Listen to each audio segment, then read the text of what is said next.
Okay, hey, welcome. Little summer live stream, and it's not after the buzzer. So, if you turn into live streams, it's not always going to be perfect. Hi, how you doing? Happy summer to you. Hopefully everything is well in your life. And welcome to this live stream. My name is Keith Schertz. I run things around here on Hive State Hockey. My background is a lifelong hockey fan. Has been to enjoy the sport, try to understand as much as I could about it. I would have been a great hockey player myself had I had any ability with my hand-eye coordination or any ability to skate. So like most people, we watch hockey and we enjoy it. So that's where we are. If this is your first time tuning in to the live stream or checking out one of these, welcome. Hello, friend. I'm glad that you're here. Consider giving us a thumbs up and commenting, enjoying the content. Let's have a little back and forth with one another. And if you are a return visitor, if you've been here before, I congratulate you on your exceedingly fine taste. I am so excited to talk a little bit about just some of the happenings that what I thought was kind of a weird 10 days for the Utah Mammoth. And so we're going to talk a little bit about that today. Today's rundown looks like this. We've got 3 topics that I want to make sure that we cover and get an opportunity to talk about. I'm going to talk about the Jack McBain contract extension and some of the strangeness. It was really weird. Some of the strangeness around it, or what we think happened based on timeline and sort of how we're supposed to analyze the different things that happened along the way. And so that is what we're going to be talking about at the top here. I'm going to talk about what it means when Jack McBain makes a 5-year, $4.25 million a year contract. What does it mean for Logan Cooley? And honestly, that's the biggest conversation that needs to be happening for the rest of the offseason is, when will the Utah Mammoth front office between Chris Armstrong, Bill Armstrong, when will they lock up Logan Cooley? Really an important question. Obviously,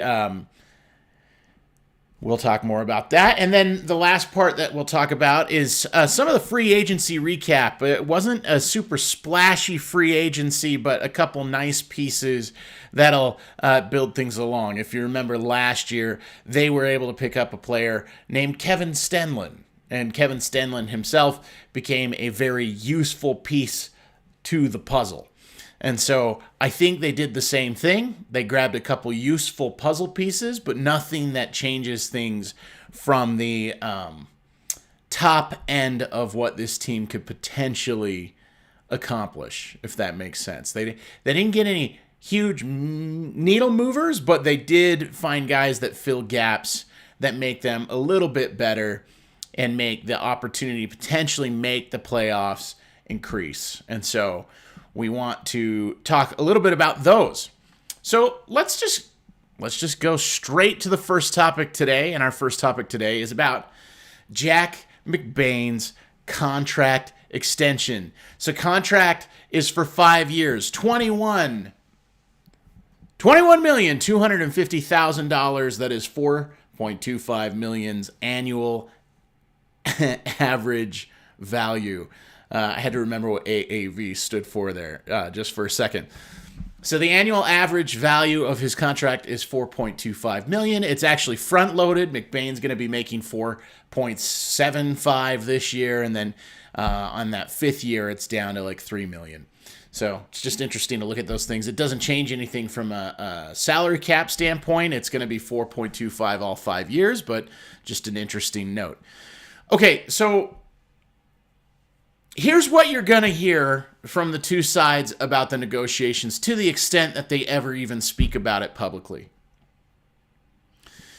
Both McBain's camp and the Utah Mammoth will insist that Utah was where McBain wanted to be. It was always going to be the Utah Mammoth, and we're just overjoyed that we were able to come to a reasonable conclusion on our negotiations. But I wanted to just take a quick second to go over the timeline and discuss with you shortly what on earth happened, because it kind of makes it a little bit more intriguing when you think about it from our side. Now, look, I'm not a reporter. I'm not an insider. But I have watched this thing go out a few ways, and it just has to be things that make sense. So Utah has the rights to Jack McBain, right? He's a restricted free agent, and they can re-sign him at any point for the last calendar year. They don't. They say, go play it out. Let's make sure you don't get injured. You're Jack McBain. We don't need to lock you up early. Let's make sure that we see how you progress in year 4 in your NHL career. So they watch him. He goes out. He scores 13 goals. He gets 14 assists. And he fights and starts to develop his ability in fighting. We'll talk more about that in just a second. But they can re-sign him at any point in the last calendar year. They don't do it. They can re-sign him following the end of the hockey season. They don't do it. They can re-sign him at any point during the playoffs. They can re-sign him after the end of the Stanley Cup Finals. They can re-sign Jack McBain through the NHL draft and all the way up to June 30th. And they can do that without any problem or having any issue of other teams potentially making a bid for Jack McBain. So the two sides have the opportunity to negotiate a contract for a very long time. Very long time. All right?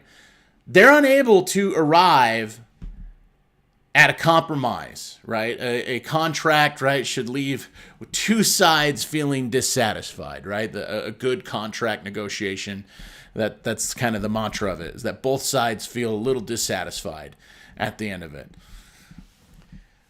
They don't get to a mutual dissatisfaction in their contract negotiations, and so they don't sign Jack McBain all the way up through June 30th when they have to make a qualifying offer on McBain. So they do.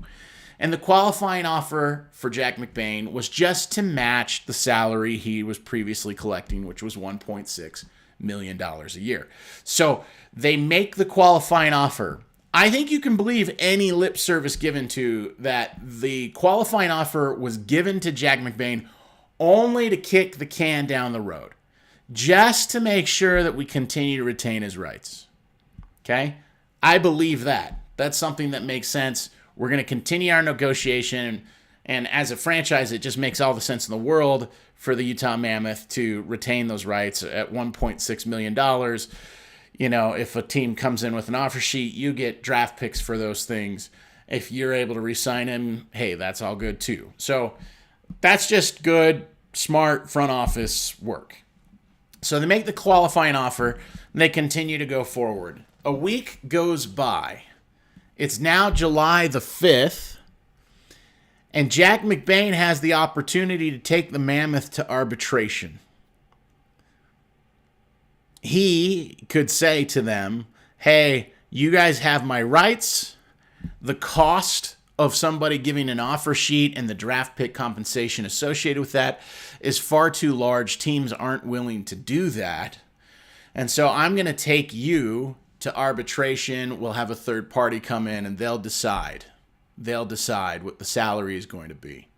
You guys can figure out the term of my deal, whether it's a 1-year or 2-year deal. Okay. So those are the things that typically happen. And that is what happened in most of the cases where an RFA had yet to sign a contract. But then Jack McBain did not take Utah to arbitration. And 24 hours later, Utah, the Mammoth, have a chance to protect themselves from losing Jack McBain, and they elect to take McBain to arbitration. Okay, now this is just to catch everybody up. And I have a great video that explains this in more detail. If you didn't follow that, I invite you to go watch that video. Come back. It'll be here. So, when McBain doesn't take Utah to arbitration, it suggests the following. He's got an offer sheet. That means another team has been negotiating with him for a salary that he feels good about, and he thinks that they're going to make that offer sheet to him, and he can go somewhere else. One of the teams that was heavily rumored to be potentially interested in extending an offer sheet to to Jack McBain was Pittsburgh Penguins. I don't know that this is the team in particular, but let's just, for the sake of narrative here, potentially it was the Pittsburgh Penguins. Now, let's say he's got an offer sheet coming down the road. He chooses not to go to arbitration. Utah waits a day, and they do take him to arbitration. A team-elected arbitration is relatively rare, but it suggests the following when Utah does that. Utah's worried that he's got an offer sheet. They're worried that an offer sheet is coming from another team, maybe Pittsburgh. So going to arbitration and declaring that makes it so that Jack McBain can't get any more offer sheets. And this is the interesting part. Within the day that Utah files for arbitration with the league office, a 5-year, $4.25 million annual average value contract is extended and signed by Jack McBain. And so it is interesting to me when you think about that. When Utah takes McBain to arbitration, it stops McBain's representation from being able to continue to drive up interest and salary demands. Utah's come in with, hey, here's what we're comfortable with. Great. We'll go talk to another team. We'll come back to you and say, hey, we've got a deal for this much more money. Hey, we've got a deal for this much more money. Hey, we need you to put that salary up even further. And so when Utah says we're taking you to arbitration, McBain's agent can't go out and continue to shop and drive up the salary and begin to continue to negotiate against Utah. So as soon as he can no longer do that because they've declared arbitration, suddenly we've got a deal. As soon as McBain's camp can't negotiate with any other teams, a deal gets done. So this just tells me that Chris Armstrong, Bill Armstrong, Utah Mammoth front office, they probably made several offers, and I would guess in my mind that McBain's agent did what he was supposed to do, went back and continued to drive up the price. And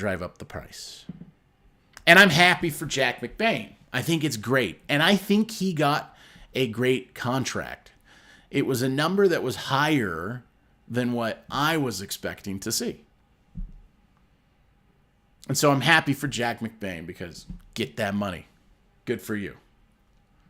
But I'm not as confident that it's a great deal for the Utah Mammoth, even in a world where the salary cap continues to rise. Look, the big picture's this. Jack McBain's a Mammoth. They now have a big 6'4", 220-pound, centerman who plays a heavy game, works hard on the forecheck on a team that has very few hardworking forecheckers, and they traded one of them to Buffalo. That brings us to Brandon Tanev. We'll talk about him in a minute. But they trade him, and now they've got a bottom six center who can be used in shutdown assignments from time to time. And maybe most importantly, he's a willing enforcer that it protects the other star players. He fights and holds accountable other players for any nonsense to the star players. And as the season went along, McBain started to find his feet in those fights. People started to not want to fight him. There was a lot more fights for McBain earlier in the year, and as the year went on, less and less people wanted any of that. And they signed McBain to a 5-year deal, which means that Bill Armstrong believes that Jack McBain is part of the contending team that they hope to have on the ice in 3 years' time. So, and with the style of play, given what we just saw in the playoffs, there's a lot of people that would look at what Jack McBain does and say, yeah, that's a playoff player. That's a player who will be even better in the playoffs than he is during the regular season. So, McBain had 13 goals, 14 assists. He had 78 penalty minutes. He started to get and grow his reputation as an enforcer. He wasn't like Liam O'Brien, where every other team is hoping to get a chance to fight him. An enforcer is a guy that you do not want to fight. It's not a guy that you are happy to go fight, right? And so it's an interesting thing to see that they have that now with Jack McBain. And so at a $5 million, $21.25 million contract, what are the expectations now that Utah Mammoth fans should have for Jack McBain, given the salary that he's earning? In my mind, the best case scenario, and what I'd love to see for Jack McBain do, is to take a leap in year 5, just like Tom Wilson did. It was in Tom Wilson's 5th season he became a consistent 20-goal, 20-assist player. And ever since, he's been right around a 50-point-a-season player.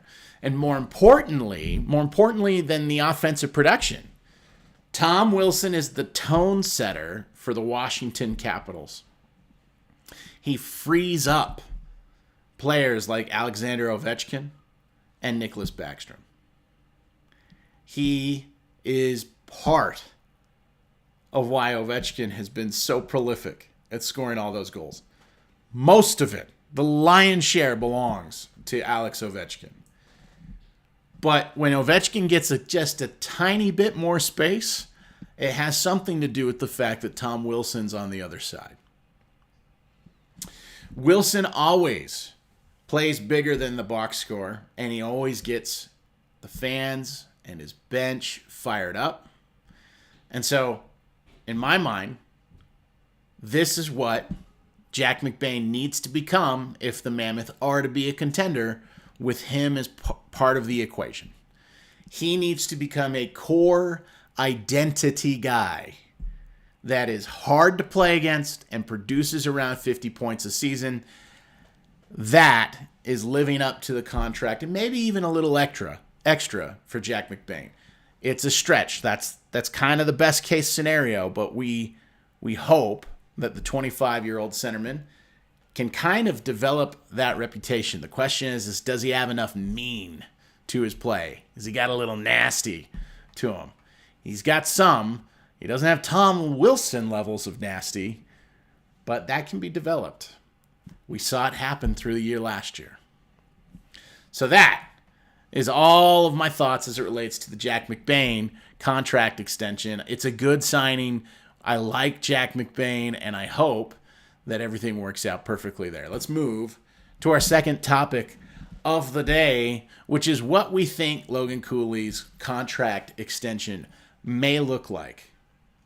And so when I take a look at Logan Cooley and what he's done in his first 2 seasons, it's pretty staggering to me, okay? He's got 109 points in 157 games. He had a couple stretches in both seasons where he had some dry spells, but he has hit at least 20 goals in his first 2 seasons. And, he's continued to produce in such a huge way. So here's the thing. 109 points through 2 seasons. It's more than just promising as a prospect. It's trajectory setting. It changes what the Utah Mammoth are able to be. He did it as a 19 and 20-year-old. He's about to be 21 in year 3, and I'd be shocked if the Mammoth aren't looking at a number between 9 and 10 million annual average value for Logan Cooley. And if they go 8 years, it's a franchise deal. And you know what? I trust it. It's a lot to commit to Logan Cooley, but I trust it. I think you lock him in before the price tag goes up even more after another huge season this year. I think he's a 30-goal scorer this year. I think there's a chance that he can get you 50 assists. Like, I think he's a point-per-game player. He's got that potential. That growth should be coming along.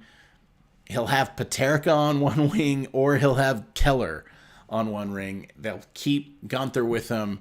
So he's either going to be Gunther, Cooley, Peterka, or you're going to have Gunther, Cooley, Keller. Like, he'll be playing the whole year with the right wing that can really go. He played a lot of the year last year with Jack McBain. And while we like Jack McBain, if he's in your top 6, you're probably in a little bit of trouble. And so, at least where he was as a player, as a 24-year-old. And so, I just genuinely think that that's where we're going to be in relation to Logan Cooley. I think like $9.5 million a year over a 7-year deal or an 8-year deal. I think that's a fair deal. I know it's a giant deal, but it's actually a deal that might look better and better as the salary cap continues to go up. In the same way that the deal right now, and I'm looking over my screen over here, the deal right now for Clayton Keller looks great. Back in the day, they signed him to an 8-year, $7.15 million annual average value contract. And that is a contract that right now looks great. Looks great, right? You're getting a 30-goal scorer who's done it for 3 seasons in a row. And he's about to have 3 more years playing at 7.15. Like, that contract only gets looking more and more and more attractive as the years go by. The same thing will be true about Dylan Gunther, who signed a $1.74 million a year deal, and it's going to be that way through 2032. Like, the Olympic Games will be back in Utah, and Dylan Gunther will still be making $7.14 million a year. So with the salary cap continue to go up, like, that to me needs to be a priority. Huge priority. It is the biggest thing for the Utah Mammoth to work out. And it'll be really interesting to see what happens with it. There's been sort of a lack of urgency in my mind in the context which Bill Armstrong has spoken about re-signing Logan Cooley. I think there's been a little bit of reluctance is kind of the word. If you go watch like the end of season, and maybe I'll go pull the clip and show it in the future, but like a little bit of reluctance from Bill Armstrong to say like, oh yeah, he's just said we want to get the deal done, we want to get it worked out. I think this contract is going to be huge, and that's my predicted number. I think they're going to end up at like 9.5. If it's a 7-year deal, if it's a shorter term deal, if they do what they call like a bridge deal, if it's like this shorter term deal, I still think it's like 6.5, 6.6 million, something like that. And then he gets to play for 3 years on a deal like that. And then you've got to re-sign him again. And this time you're re-signing him as a 23-year-old who's now entering into, he still isn't at his prime, and he's probably scored 30 plus goals a game and is a point a game player, and suddenly he's a 12 or whatever the salary cap dictates at that point, $13 million a year player. You can sign him now for 9.5, maybe even closer to 10, I don't know, but 9.5 seems right to me.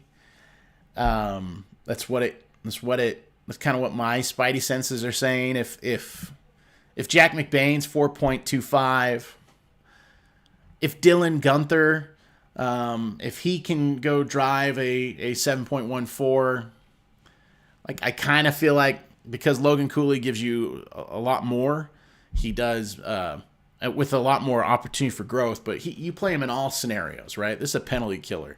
Like, you do not play Dylan Gunther on the penalty kill. Dylan Gunther's a guy with a really great shot. It's what he is. Logan Cooley is developing all elements of his game. We watched that continuing through the season last year. He's a forechecker. He can bring some physicality to what goes on, and the hands are just getting better. The game is slowing down more and more. Like, I just genuinely feel like if you can get a 1C at 9.5 and lock him in for 7-8 years, like, let's just do it. I know that is a ton of money, and it is a big commitment from the franchise and a huge part of the salary. And if he gets hurt and it doesn't work out, it hamstrings, like, it kills everything long term. I got it. But you don't work things out and tank and be as bad as Bill Armstrong had them be so that they can get a top pick. You don't get the third pick, then get lucky because the first two teams choose other players, and then you decide to take Logan Cooley. Like, man, like, you got the best player in that draft, and you got him at 3, like, and he plays center, which is the hardest thing to find, and he's showing you everything through 2 years that you could possibly want. Like, yeah, man, as far as I'm concerned, as a fan, like, I absolutely want him here. But as a guy who thinks about what I would do if I was Bill Armstrong, it's like I think I'd give in to the demands. I think I'd do what I could to try to drive him down. It's my job, but I think he's a $9.5 million player. I really do. So it'll be fascinating to see if that gets done. I hope it gets done before the season gets underway. I really do. So that's kind of where we are there. I do think that, you know, the amount of money that Jack McBain got was higher than I anticipated. I think that inflates things a little bit because the salary cap went up. He got more money than kind of, my brain hasn't made the full adjustment yet to like what the new realities of the salary cap are. But yeah, I think Logan Cooley long term, this is a deal that he's going to get paid very, very well. Very, very well. And hopefully that happens in the next month or so. And the longer it goes on, the more stressful it'll be for all of us. And the more expensive. I just predict that he'll make you pay. It'll become more expensive the longer it goes on.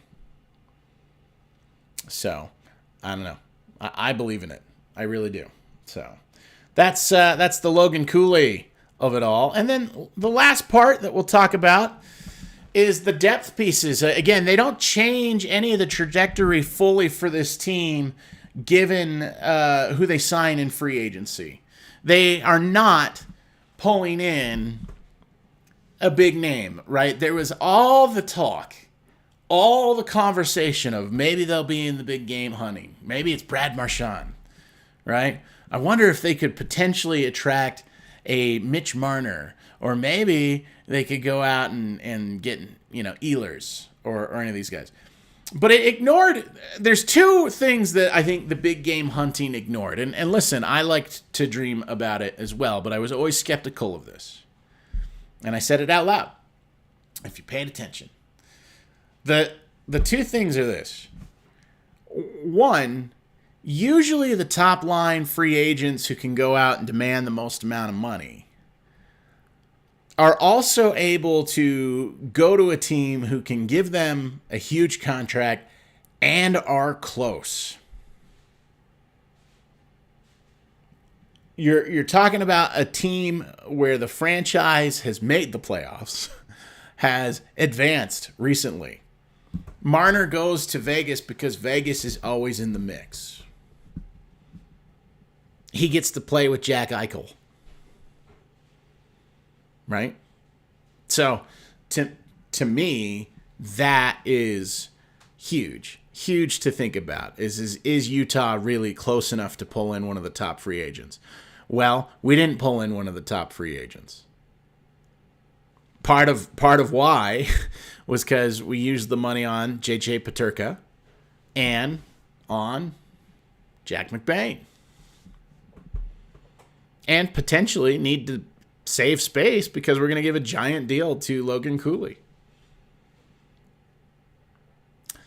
So that's number one. That maybe even though we had a ton of cap space, maybe it wasn't reasonable to think that they would go out and grab one of these big money guys. So that's number one. No, and number two, and Utah's not close enough. I mean, they're just not close enough to lifting the cup to get one of the big contenders. In my opinion, that usually they want to be on a team that plays.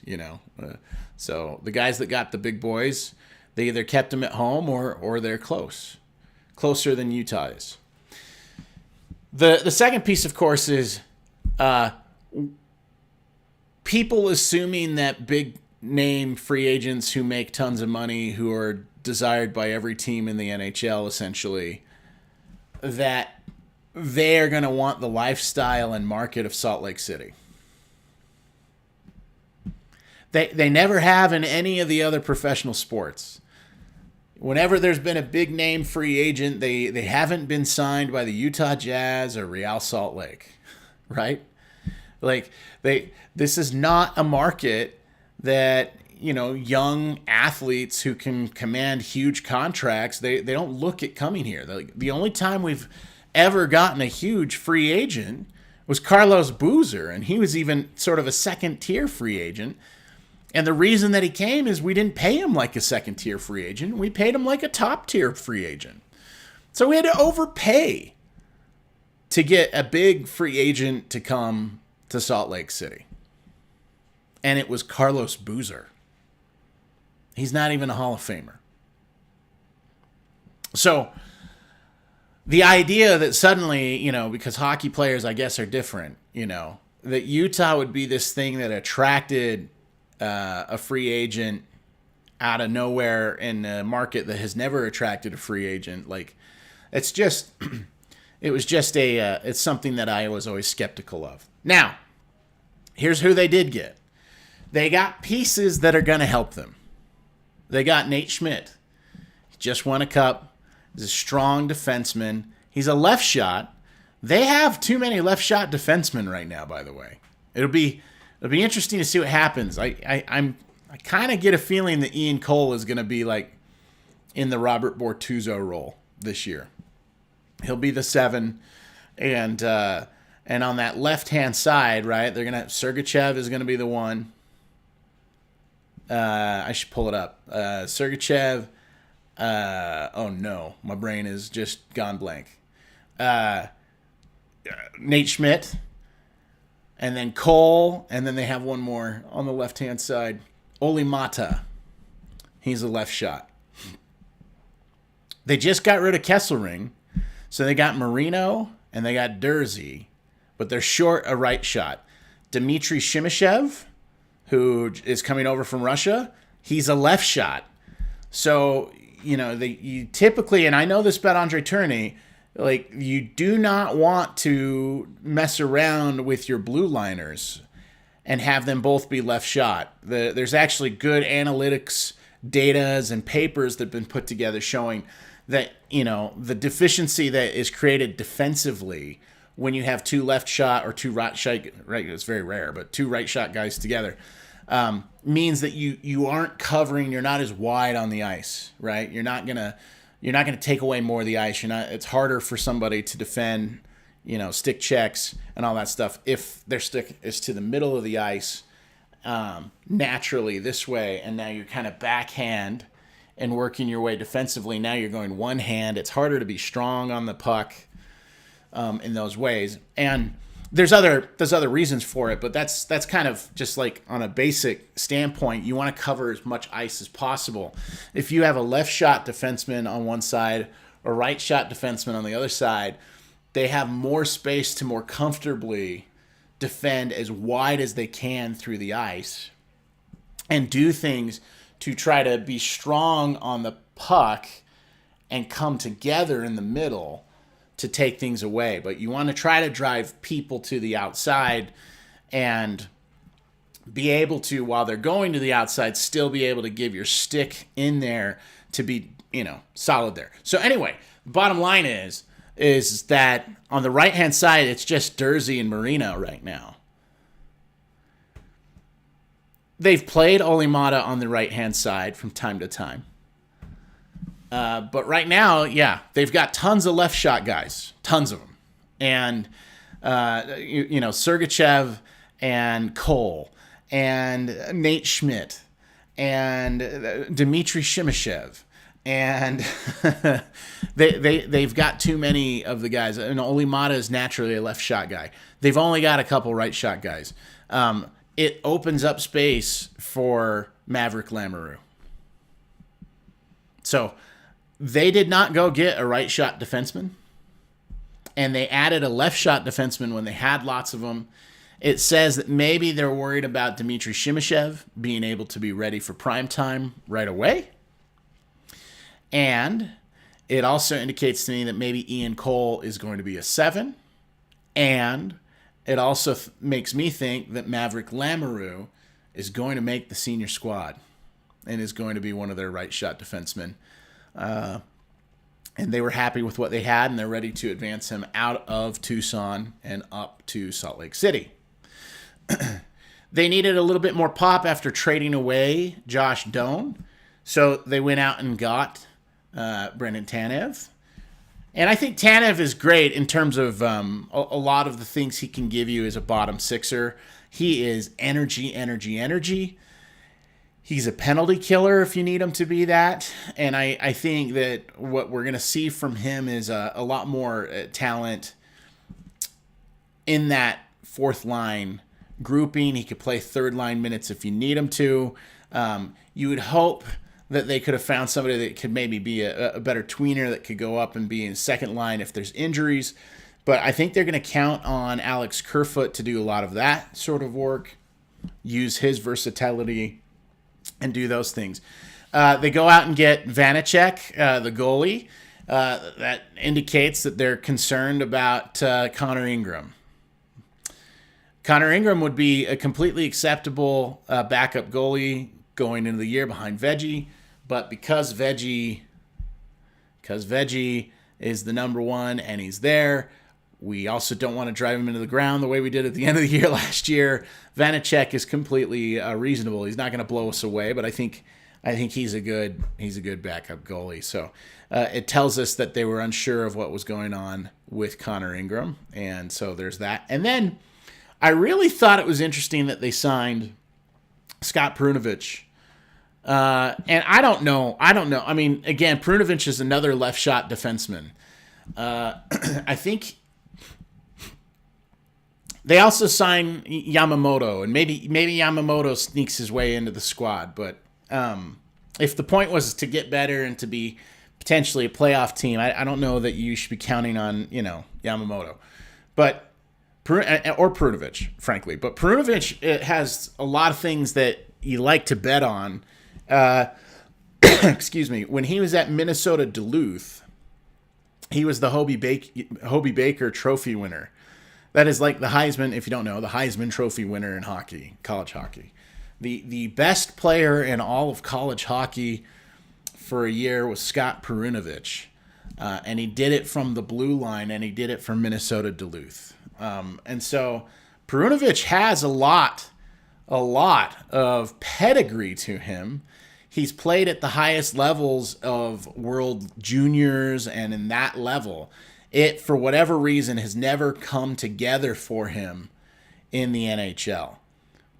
He may just be an AHL player. He may just be a player who, could potentially come in and give you spot help if there are injuries. He played for the Blues a little bit last year and then got traded to the Islanders. The Islanders did not use him. So I do not know. I do not know what they're going to get from Perunovich, but I'll tell you, it's a nice bet for a league minimum. I kind of like the bet on Scott Perunovich. So how about that? Find another YouTuber talking about the Utah Mammoth signing Scott Perunovich for 5 minutes. You're not gonna find it. Okay, so those are all of the topics for today's stream. I wanted to just go back and do a live stream. I like doing the live stream format. I've seen the number going up and down a little bit, some people hanging out. If you've enjoyed the stream, give us a thumbs up. If you're not subscribed, please consider subscribing. I'd really, really appreciate it. And I think we'll be back with a whole lot more. We're going to try to put out more and more content throughout the end of the summer and continue to get everything ready to go as we follow the Utah Mammoth into year 2 and see if they can make a playoff push. But until we get back with you next time, I hope you are very well, and we will see you real soon.